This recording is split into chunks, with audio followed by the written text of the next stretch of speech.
All right, welcome into the Hoist the Colors podcast. It is our special season preview edition of the podcast.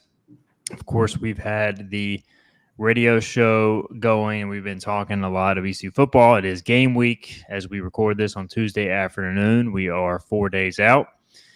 It's kind of crazy how fast the offseason's gone in some regards. On others, it's like, man, it feels like it's been forever.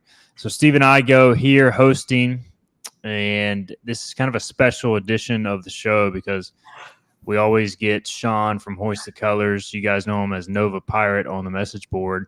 You know, he's got a high school coaching background. He really knows his X's and O's. Always like to dive deep into the weeds here. We go a little bit deeper on the podcast than we maybe do on our hour radio show. But Sean, welcome back. And it's crazy to think football is already almost here again, man.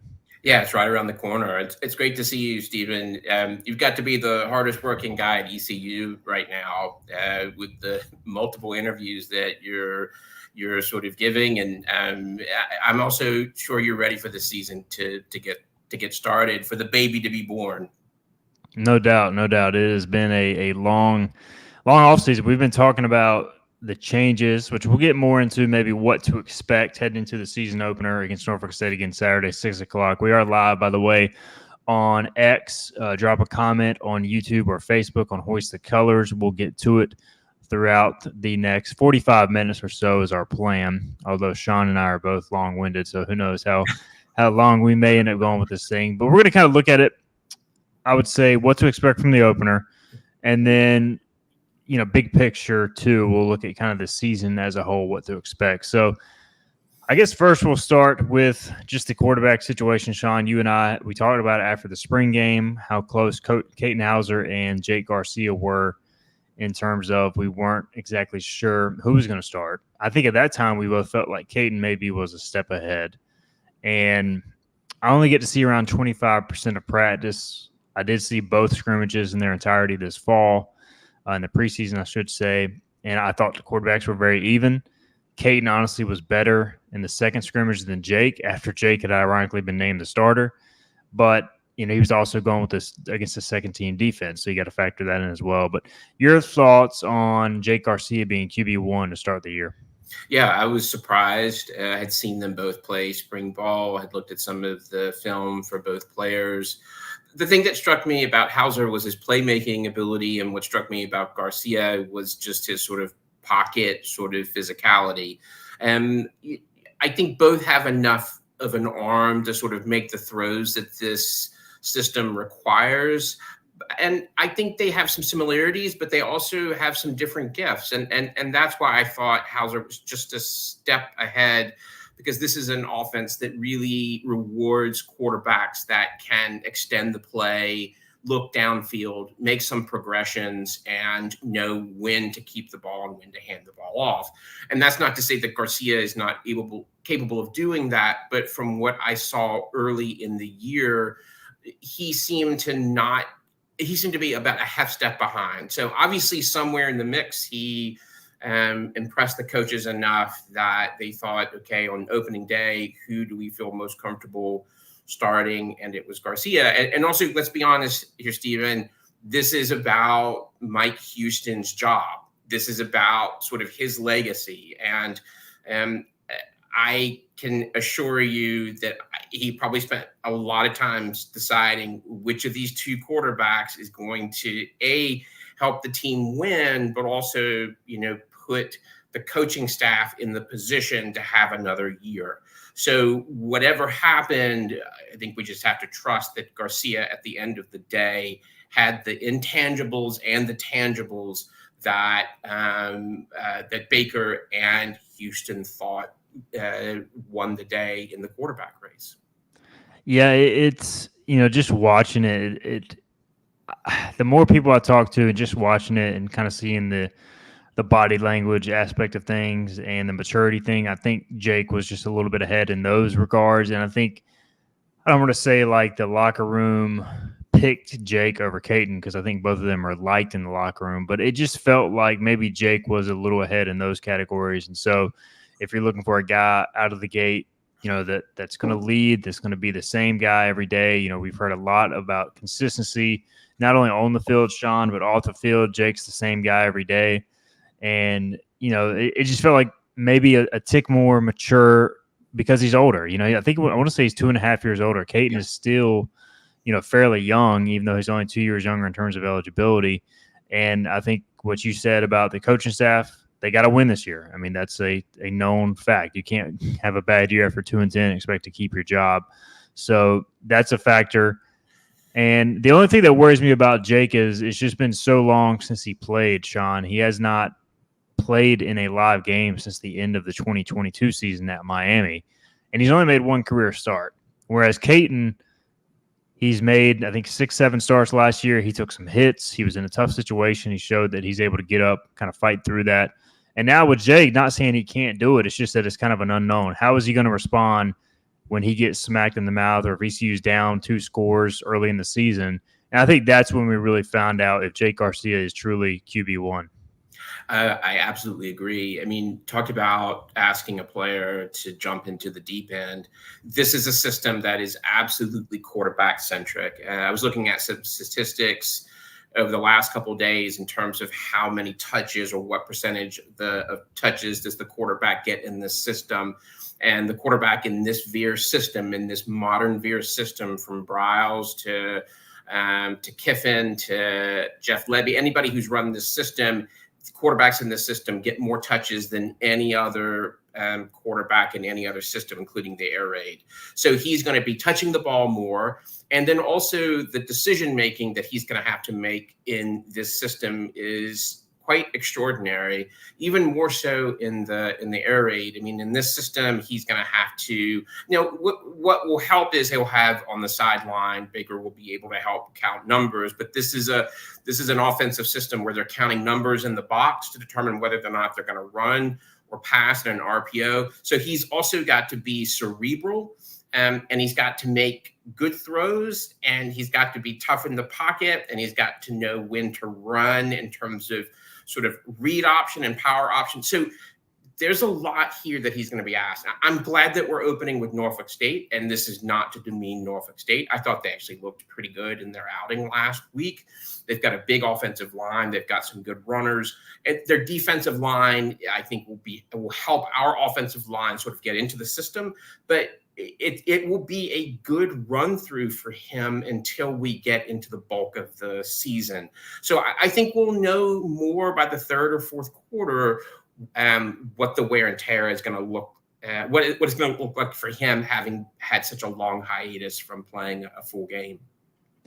I do think it's interesting, Sean, and from like when I watched his Miami 2022 film, he didn't really move well in or out of the pocket, I thought. And he said today, we talked to him in a press conference today, he tore 5 ligaments in his ankle in 2021, missed the entire season. And I don't think, I don't know. I don't think he was 100% just watching the tape. Maybe he was, but he didn't look comfortable moving in the pocket. Now, if his first read was there, he made a strong, accurate throw. Like, he clearly can do that. But watching preseason this year, I thought he looked so much more fluid moving in and out of the pocket. Like, when I watched his 2022 highlight tape, it was almost like, all right, he's an in-the-pocket guy. And then when I watched him this preseason, I'm like, he can actually move a little bit. So I think he's much more healthy now. And I think maybe we had the perception that he's got to be a one-read and throw it type of guy, where I think he is a little bit more adaptable if the first read's not there. Because, I don't know, we kind of both had the sense when we watched his Miami tape, Sean, that, all right, he's clearly got a good arm, good size, good footwork, but I think he's going to be able to make some off-platform throws too, maybe a little bit more than I initially thought. Yeah, and he's going to need to, because the system is going to require him to be at times creative in his play selection. In his Miami highlights, I think the thing that what I liked is that he had a really strong arm. He made all the throws on the field that a modern sort of offense requires of a quarterback. He had really he struggled in his progression work, though. He locked in on his first target, I'd say 95% of the time. And something like that too, Stephen, we don't know what the OC is telling him to do. Or, is that a system where they're saying take the first read and then just get rid of it? Because that's clearly what was happening. And in the highlights, of course, we always see the best of the highlights, right? It was working. When you've got defensive backs sort of jamming, when you've got sort of cover sixes and all kinds of these exotic secondary coverages that make it much more difficult to hit that first receiver, that's when we really sort of find out what type of quarterback he is. And obviously, right, he didn't maintain the starting job at Miami. But on the surface, both he and Caton have all the tools necessary, I think, to be successful. But this is going to be a learning year, and this is going to be a year in which he is relearning how to play the quarterback game to game, right? And to stay in longer than a game or two, and then hopefully being pulled. So this is a pretty steep learning curve for him as well. And then add the new offense, right? There are two big wrinkles here for him or any QB. I think we'll have a little better sense of what this will look like at the end of Norfolk, but then when we really get into the meat of the schedule, look, we're going to find out what type of QB he is. I do like that I'm sure he showed grit, right, and determination to win the starting job, and all of that at the end of the day is extraordinarily important in a competitor. So we'll see. He says all the right things. He carries himself, I would say, with the confidence of like almost a proven veteran. And it's almost like you have to remember, and he has been through a lot. I mean, he went to 5 high schools in 4 years. Some of that, I think he gets a bad rap on some of that because a lot of it was COVID related, especially towards the end. Going to Missouri was always kind of the interesting move because he likely wasn't going to start there. But then he sat a whole year. Maybe I think that's kind of matured him a little bit, so he doesn't take it for granted. But he just seems to say all the right things with the media now. It's just like, all right, he looks the part, acts the part. Let's see if he can go be the part of quarterback one. How important is it, Sean, that ECU gives him a leash because, they're saying, hey, we're going to give our QB1, he's our guy. But we know in reality, Caton Hauser was a very close competition. And so, like, if he goes out there and struggles at all, what's going to be the push and pull of we need to give him time to learn and be comfortable, but we know Caton's really good too. Well, if he struggles, we're going to start seeing quarterback controversy sort of spin up on message boards and the media, and that's just because fans like to do that. Look, and let's also add the other layer that Mike Houston needs this to be a good year, right? And this is Baker also. This is sort of his coming out party, and he's trying to show that he knows what he's doing as a first-time OC. They're going to have to give him time because, again, this is a system that has a lot of really simple parts isolated, right? So there's nothing overly complicated with the types of schemes that are in this offense.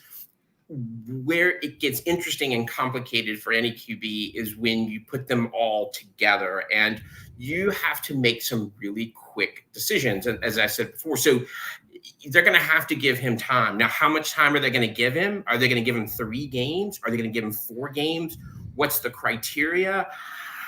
I don't know. But that is the challenge of having a good quarterback in the wings. Are you going to wait 5 games if he's struggling to replace him with a kid who also has a really good skill set? I don't know. But I will say this, if they don't give him time in this system, he's never going to master it. John David Baker, first time OC, so we don't know exactly what his scheme will look like. And I'm not going to give away the plays or anything, but watching practice, I mean, it truly is, Sean, a blend of like true air raid and then some Ole Miss concepts mixed in. I mean, when he played and when he first started coaching, he was more in the true air raid, concepts of, in a Graham Harrell, Seth Luttrell, the Mike Leach tree. But then he goes to Ole Miss where it's more, I would say, more hybrid stuff, but still, I think it's going to be a mesh of both schemes, and they all are related in some regard. You're still going to see a lot of motion, a ton of RPOs, as you mentioned. So much is on the quarterback to make the reads based off the what's the box count of the defenders in the box. They use the wide splits. That way you can kind of get a better read of who's in the box, who's not in the box, with the receivers split out wide closer to the sidelines, which will be a new look for ECU. And then I think you're going to see the hurry up tempo, which is a big part of it. So, what's your read as you watch tape or try to get a feel for what we should expect starting with the opener? Yeah. So what's different about this versus a traditional air raid, Stephen, is that in an air raid, you are running to set up the pass. In Browse's Veer system, Browse is really sort of I think, legitimate. If he's not the father, he's the godfather of this system. And Browse taught in the high school ranks and needed sort of a simple but effective system and began sort of developing this veer and shoot system, although he didn't come up with the name. It's not a traditional veer is sort of a triple option threat. What makes this veer is that it relies heavily on read option and power option, where there's a lot of down blocking without getting too technical, by the offensive line. In this system, everything revolves around the run, so you pass to run. The concepts are also going to heavily revolve around the RPO system as well. And it's interesting, and I know I don't want to darken the mood, but there is going to be a lot of inside zone with this RPO system with a twist. Oh, no. The twist, though, is so at Ole Miss, they had a really interesting sort of 3-part system of when to throw the ball with the RPO. So remember, at the end of the day, this is a system that wants to put pressure on the defense, right? So that's why you have these wide splits, and you want to put the defense into conflict. In the passing game, particularly in the RPO game, you're putting in particular 2 members of the secondary in conflict, the safety and the nickelback. And that's why when you do split the receivers wide, you're basically telling the nickel, because so many teams now, in order to fight the spread or just sort of using a nickel, basically you're challenging the nickel to say, okay, the wide receivers are past the numbers. As a nickelback, am I going to cover and stop the pass, or am I going to cheat in a little bit and stop the run? So it puts the nickel back in conflict. And so when the QB gets to the line and there's an RPO that's called, the QB has to look at both where the nickel back is and where the safety is. And in Ole Miss, it was either yes, no, or maybe. So yes, 6 people in the box, you run the ball. More than that, you pass the ball. If it's a maybe, you always run the ball. So they tried to cut down on some of the complexity for the quarterback, but this is a system that at the end of the day puts the defense in conflict, particularly the nickel and the safety. Now, let's say they decide in the RPO game that they're going to run the ball and not pass the ball. Here's where there is some good news in the zone, the inside zone. You will see in most cases the tight end or the H-back go into motion, and he will sort of try to kick out the 3 technique. So basically he becomes a fullback, and the running back will try to follow the H-back through the hole. So there's an extra blocker in this zone system that we didn't utilize a lot last year. So I felt like I got really complicated there, but that's part of what the QB is going to have to sort of calculate as he gets to the line. I think it makes sense, at least to me. I don't, we'll see if the viewers can digest it. But yeah, keep your questions coming. We'll get to a question from Jonathan here shortly. I want to stay on topic of the scheme. So the wider splits with the receivers, if it's so advantageous, why don't more offenses use it? And more are going to it. But I guess is the disadvantage, Sean, you're that much further away from the quarterback, so the quarterback's got to have a stronger arm, and you got to be really good at blocking on the perimeter. I think if you're going to run, the wide splits, because if you're going to throw those screens and you can't block, well, then you're asking for pick 6. That's right. You have to have a strong. So the wider the splits, the stronger the arm that the quarterback has to have. But also you're making riskier throws, right? So it's much easier to throw to the slot, right? Because it's shorter distance. Usually that's a vertical throw or a mesh throw. So there are risks, right? So you have to have a quarterback who can make the throws, but also understand sort of the concept of what happens when those wide receivers are in split sets. Because in order to compensate the complexity of having such a difficult throw from the QB at that long range, wide receivers in this system have typically been given sort of the option to run different routes depending on the coverage. And so there are sort of cues that the quarterback can read from the wide receiver, and the wide receiver will say, hey, I'm going to run a vertical versus an inside. So there are complexities. And here's the other thing too, Stephen. And Lincoln Riley does not like, I read that he does not like the veer. And he doesn't like the veer because he thought that it gave too much control to the quarterback. So that's the other thing in this system. You're giving up a lot of control to the QB once the ball is sort of put in motion. So that's the other disadvantage to this system from an OC. If you're an OC and you want control of the system, this is not a system you want to run.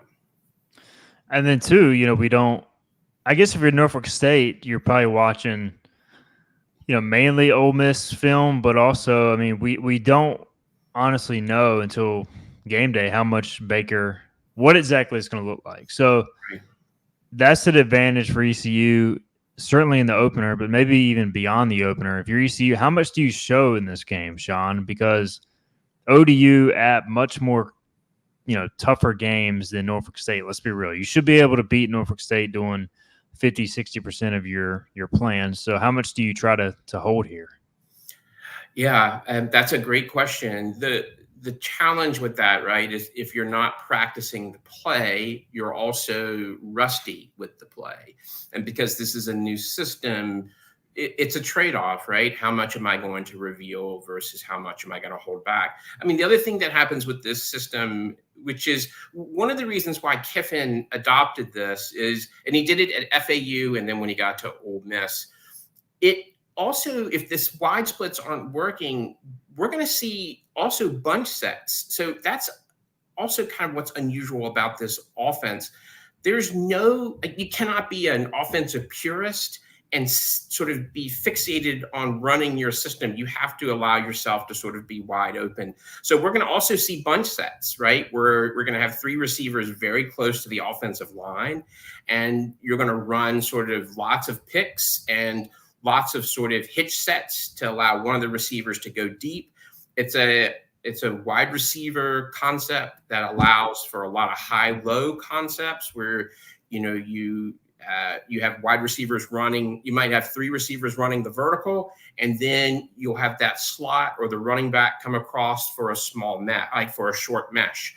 So the offensive scheme for the wide receivers will be, I think, a little smarter than what we've run in the past, but there's a higher sort of risk of the QB missing the cues.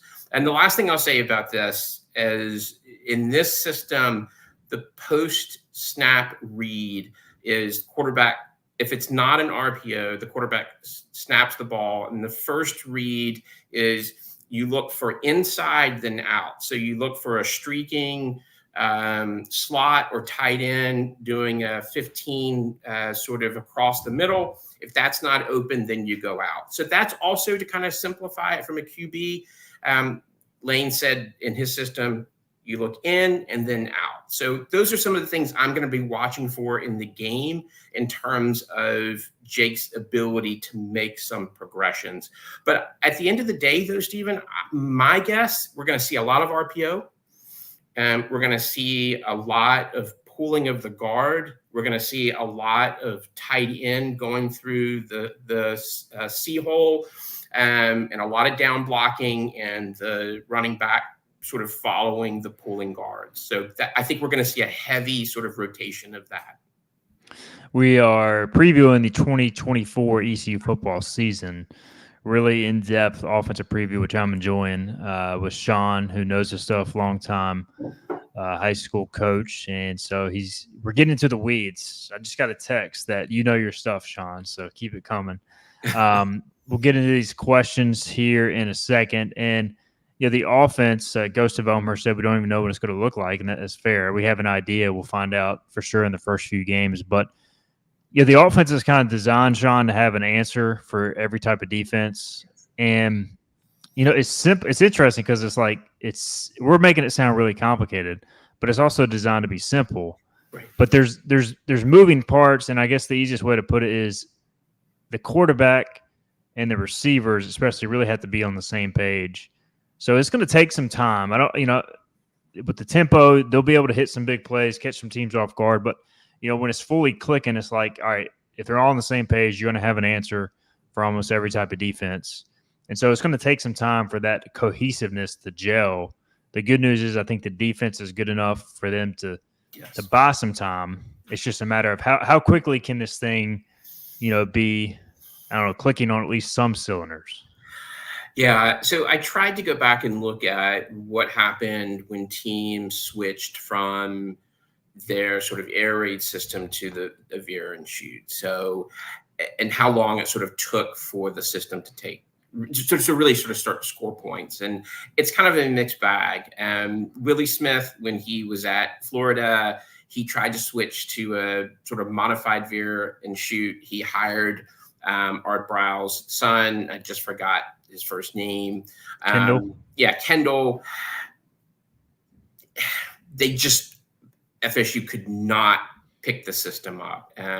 They struggled with tempo. They struggled with the QB struggled with the decision making, and of course we know that. Willie Taggart. Taggart was fired in the last sort of 2 games left. When Letty went to Oklahoma as an OC, that first season was sort of a mixed bag. So, look, I think this is going to take a while, but the good news is that the defense can carry the day more times than not. And really all we need to do is score 7 to 10 more points per game than we did last year. And I don't think that's unreasonable to ask. And the last thing I'll say about this too, Stephen, is that because at the end of the day, Art Briles created this system so it could be simple for the receivers and the quarterback and the running back. He did not want them to overthink it, just like when Mommy and Leach created this air raid system.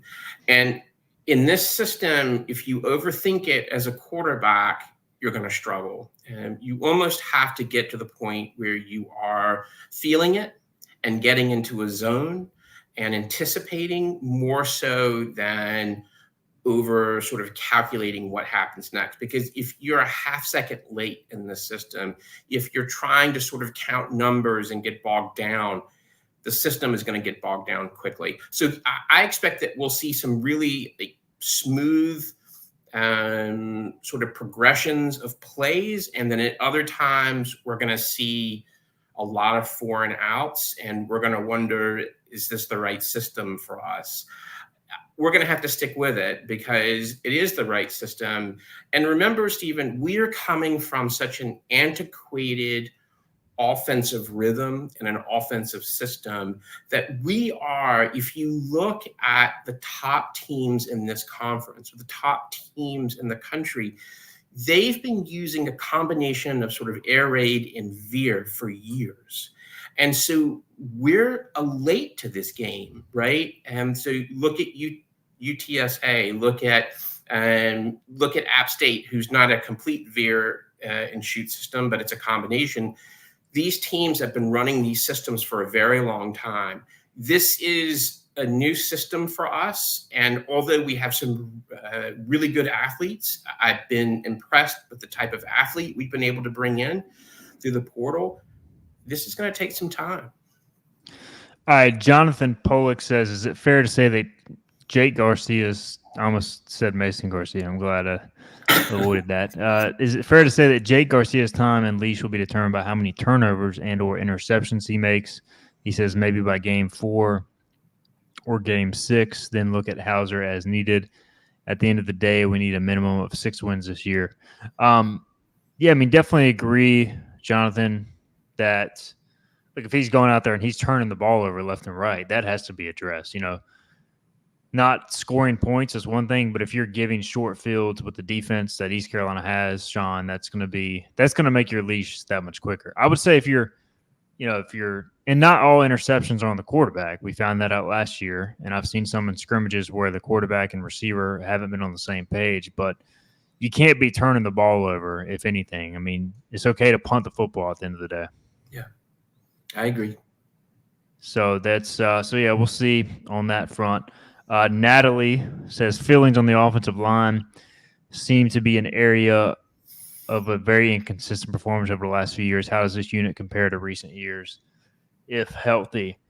All right, so I'll get your take here, Sean. I mean, the O line, it's almost the same personnel as last year, which is good and bad. The good is their experience now. Last year they struggled, but I think the scheme is going to help a lot here. The tempo is going to help a lot. They're not going to be playing on their heels anymore. They're going to be kind of taking the attack to the defense. So, what's your take on the offensive line, and how much does the scheme and the experience help this unit? Well, traditionally, the older a player gets, the better they get, or at least the stronger they get, right? And in an offensive line, you want a strong offensive line. So in theory, there should be improvement. And this is a system that really can help the offensive line in terms of its movement. When you are in a pull process and you're a guard or you're a tackle and you're pulling and you've got a head of steam, physics just sort of plays in and rewards that heavy player in sort of their ability to block and move the opponent. So we'll see more of sort of the advantage of physics in this system.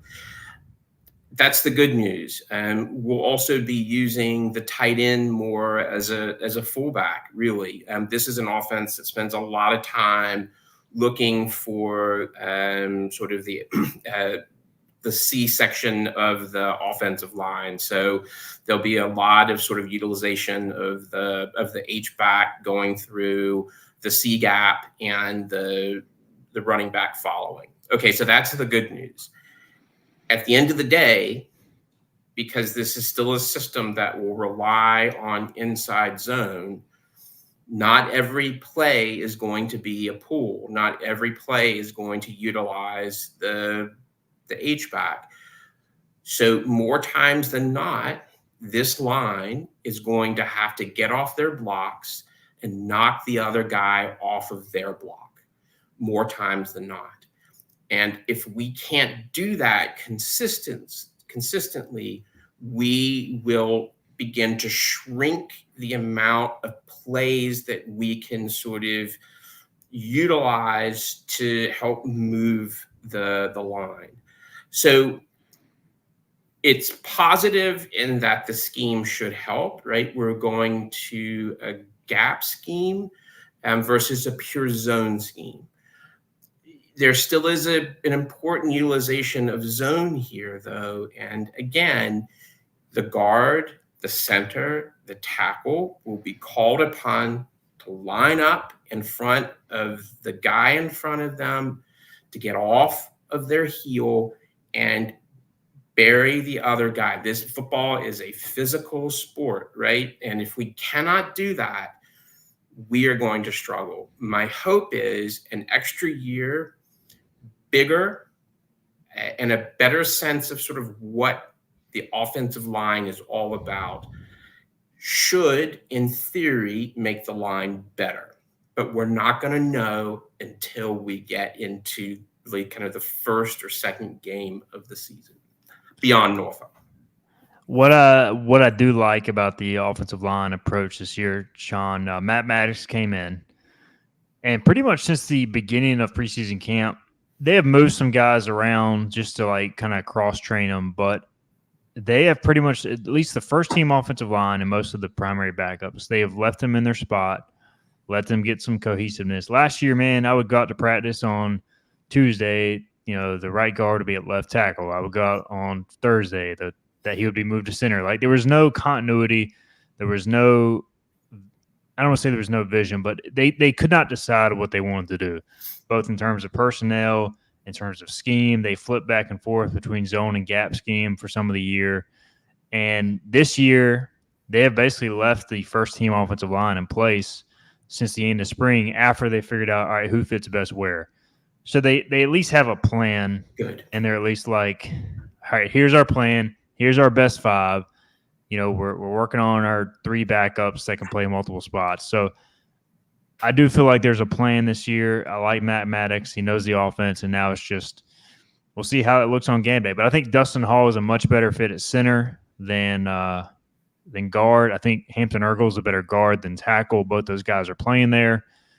Tackle still concerns me a little bit, but Parker Moore has looked a lot better this preseason, second year playing left tackle. And then Kojo Poku, he may have the most upside on the team at right tackle. He's just very young. So, I think you'll see this group get better as they continue to play together. But I'm just glad I'm seeing some planning up front, Sean.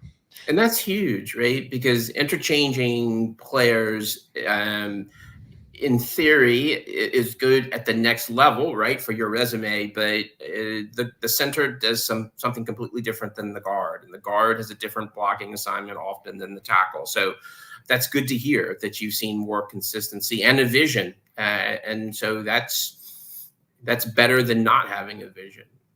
All right, defensively, Sean, I will say the defense has been extremely tough to run on this preseason.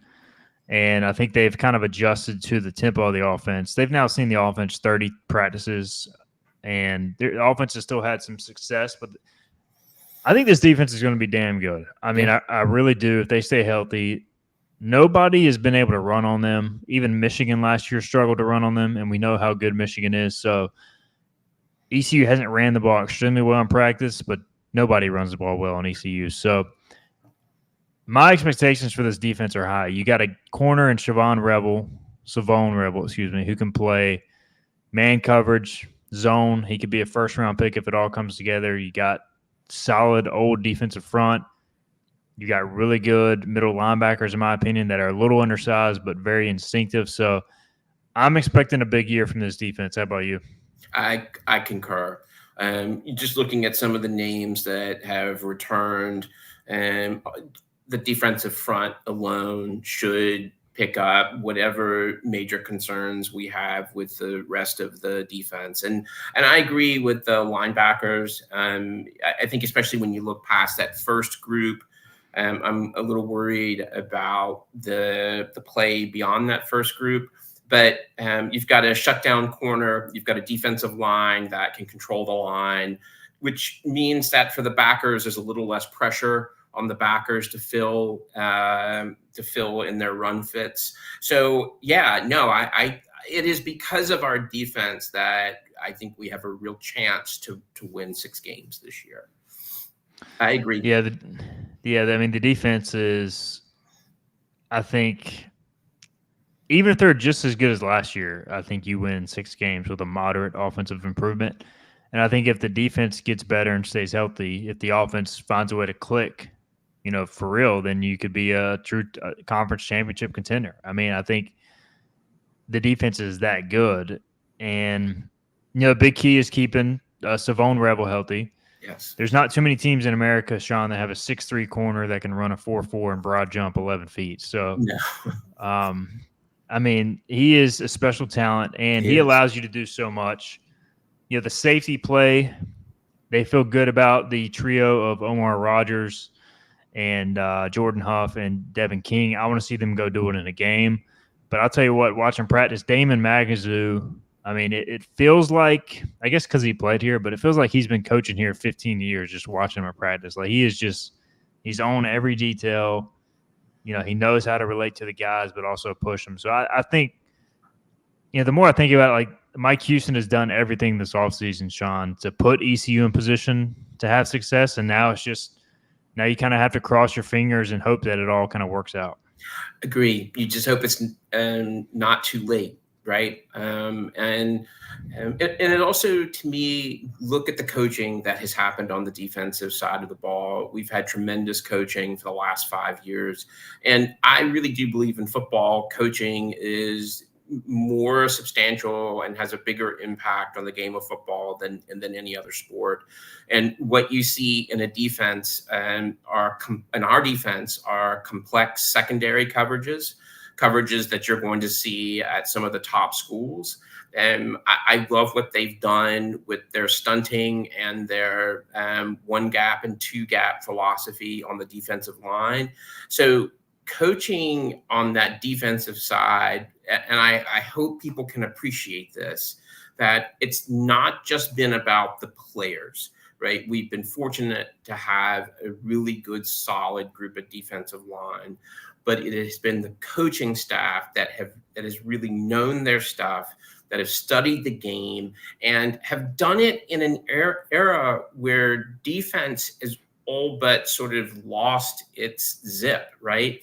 I mean, this is a system, this is an offensive sort of world now where every defense is trying to figure out how do you respond to spread systems. And I just tip my hat to what this defensive coaching staff has done. And probably, in my estimation, one of the best DCs that we have had and probably will have at ECU. Whatever team ends up getting him, they're going to be very fortunate.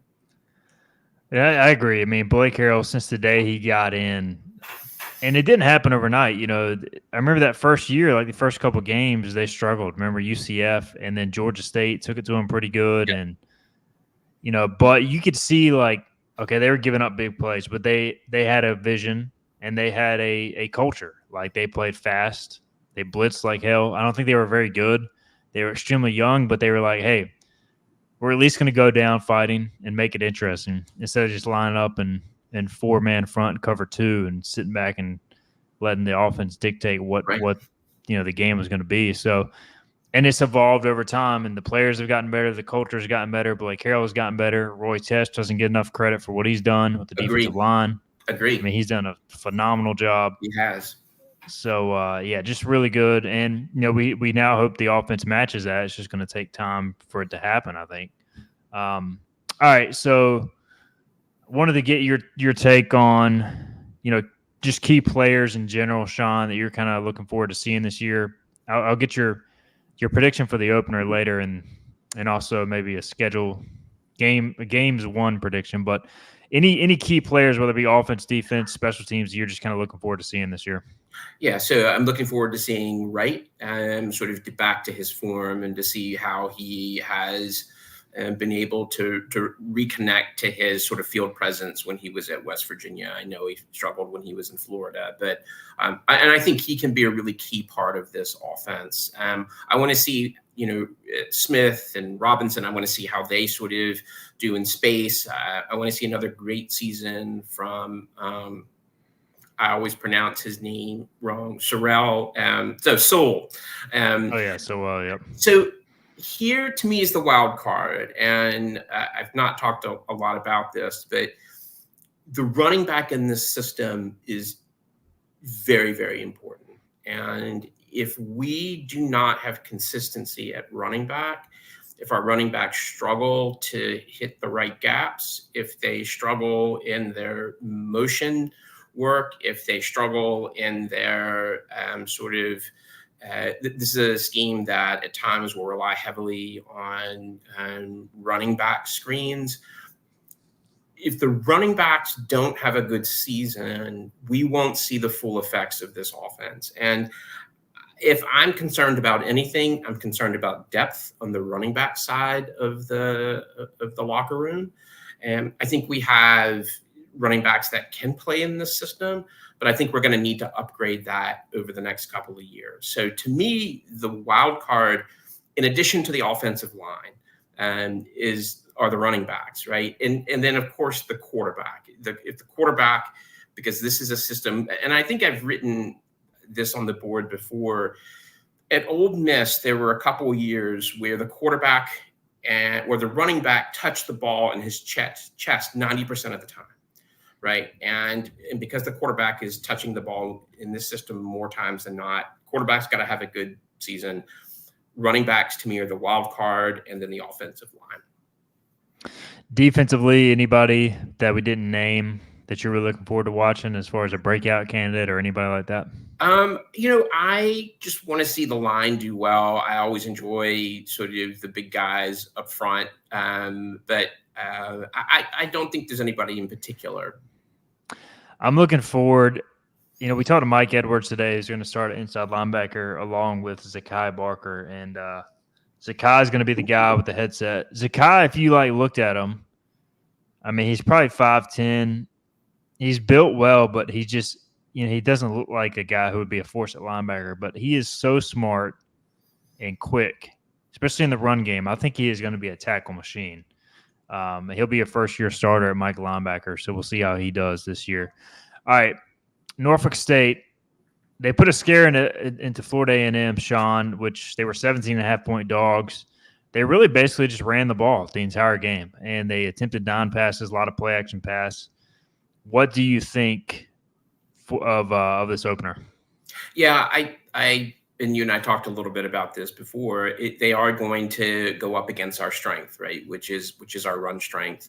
They have some really good athletes, and they have a really big offensive line, and I think it's a good first match for the defensive line and the secondary and the linebackers.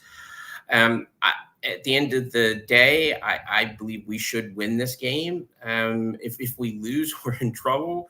I think probably my sense is second half is when we pull away. But the defense is going to get their stops. To me, the big question mark is the flow of the offense. Is this going to be a low-scoring game, or is the offense going to click from the beginning? We should win. I don't know what the offense is going to do. Yeah, I mean, if I had to predict it, I would say like a 38-10 type of game.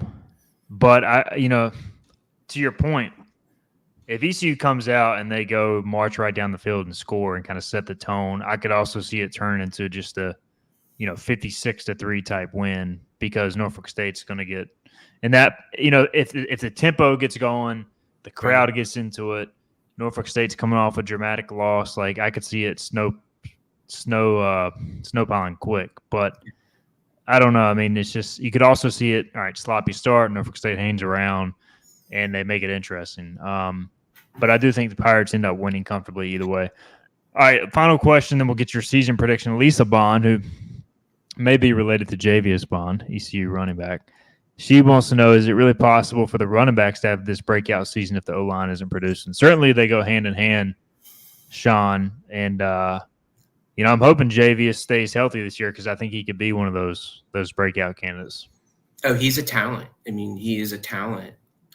No, you cannot. I don't believe you can have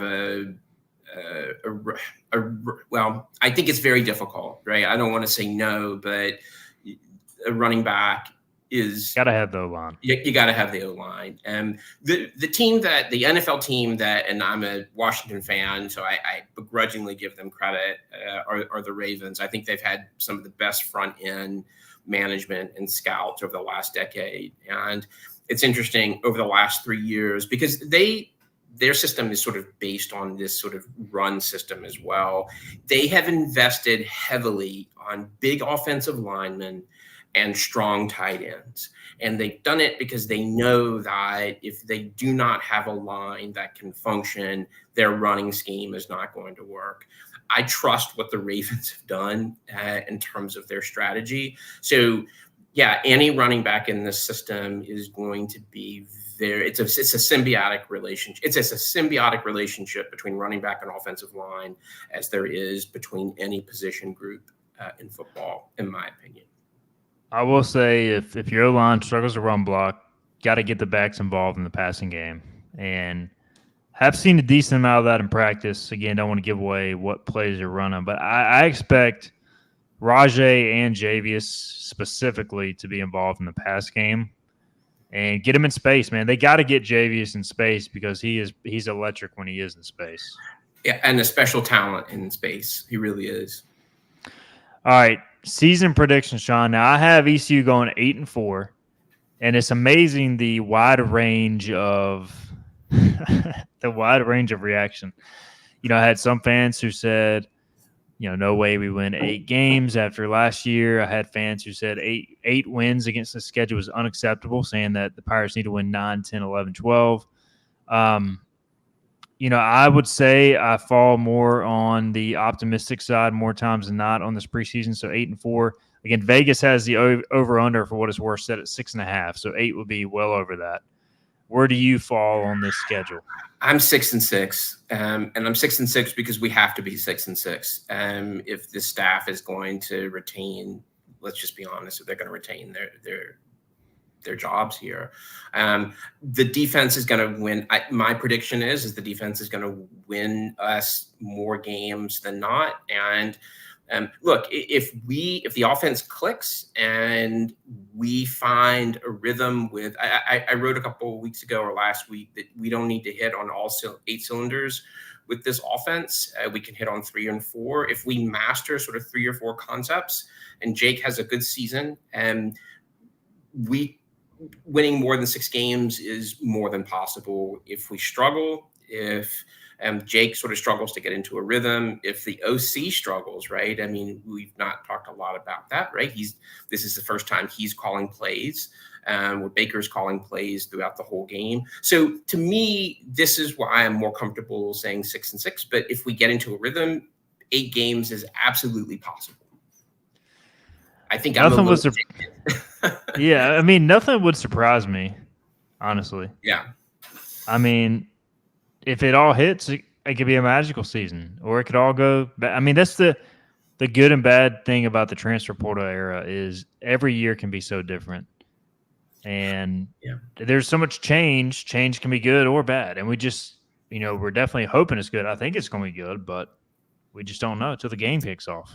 Yeah, I think if you're a Pirate fan, you have to be optimistic, right? And we need to get to a bowl game. We just do. If we're going to stay somewhat relevant in college football, if we're going to get ready or prime ourselves to get into another conference, all the things that we've talked about before. So to me, the biggest wild card, and this is the biggest wild card that we've had in a long time, is what is this offense going to look like once the whistle blows, and what's Jake going to do, or if Caton comes in, because we do have really good athletes. I've been impressed with the type of athlete that we've been able to bring in through NIL, and hats off to the NIL guys that are raising money. But to me, that's the wild card. All right, Sean, this was a lot of fun. I mean, I always enjoy our conversations because I feel like, you're very honest, but also very insightful. Good or bad, as far as the honesty, but I think you're fair. Hey, you're right down the middle of 6-6. I think a lot of fans would be disappointed with 6-6 with the schedule, but I feel like, it's a fair prediction based on all the unknowns. So we'll see how it goes this season. But I'm excited. Norfolk State, we finally can quit talking about the offseason and we can quit making predictions and we can cover some games, Sean. But this was a lot of fun. People can check out more of your posts on hoistthecolors.net. But thanks so much for joining us. Thanks for having me, Stephen, and always enjoy it. Absolutely. We will try to do some more podcasts throughout the season when we get some downtime. I'll try to get Sean on the radio show as well. Again, check us out. If you're on this channel, make sure you subscribe to 94.3 The Game, our podcast channel as well, so you can get the radio show along with this podcast. We can post them here. Check us out, Hoist the Colors YouTube, and Hoist the Colors Twitter, Hoist the Colors Facebook. Also, check us out, 94.3 The Game, on all those platforms as well. For Sean, and also known as Nova Pirate on the message board, I am Stephen Igo. We are out. We'll talk to you next time.